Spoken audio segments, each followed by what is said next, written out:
बहुत समय पहले की बात है। एक छोटे से गांव के पास एक सुंदर जंगल था। उस जंगल में तरह तरह के पक्षी और जानवर रहते थे।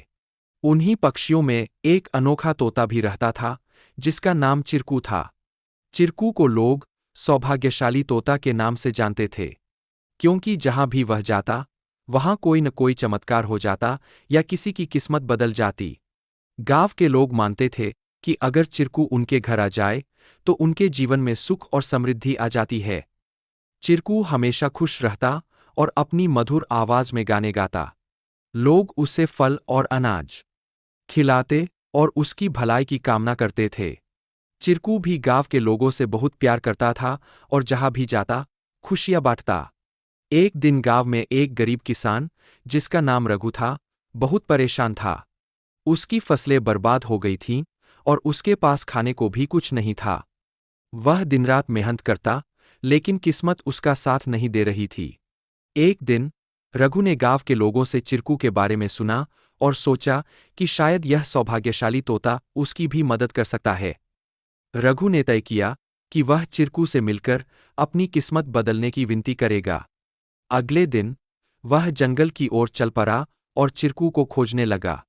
बहुत ढूंढने के बाद उसे चिरकू एक पेड़ की डाल पर बैठे हुए मिला।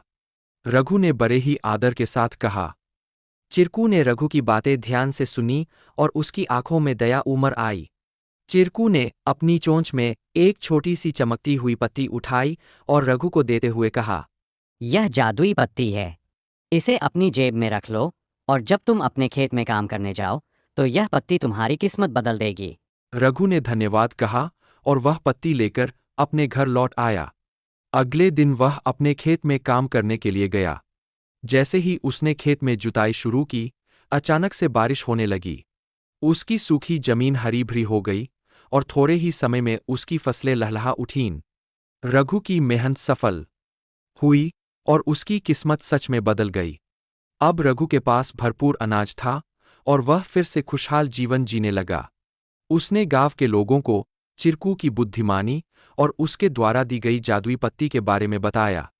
सभी लोग चिरकू की प्रशंसा करने लगे और उसे और भी अधिक प्यार देने लगे। लेकिन चिरकू ने रघु को एक बात कही थी। याद रखना, यह पत्ती सिर्फ तुम्हारी मेहनत का साथ देगी।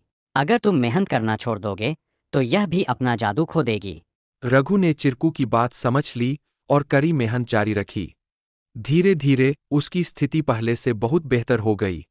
वह गांव के सबसे सफल किसानों में से एक बन गया, लेकिन उसने कभी यह नहीं भूला कि उसकी सफलता में चिरकू और उसकी मेहनत का कितना बड़ा हाथ था। कहानी से सीख।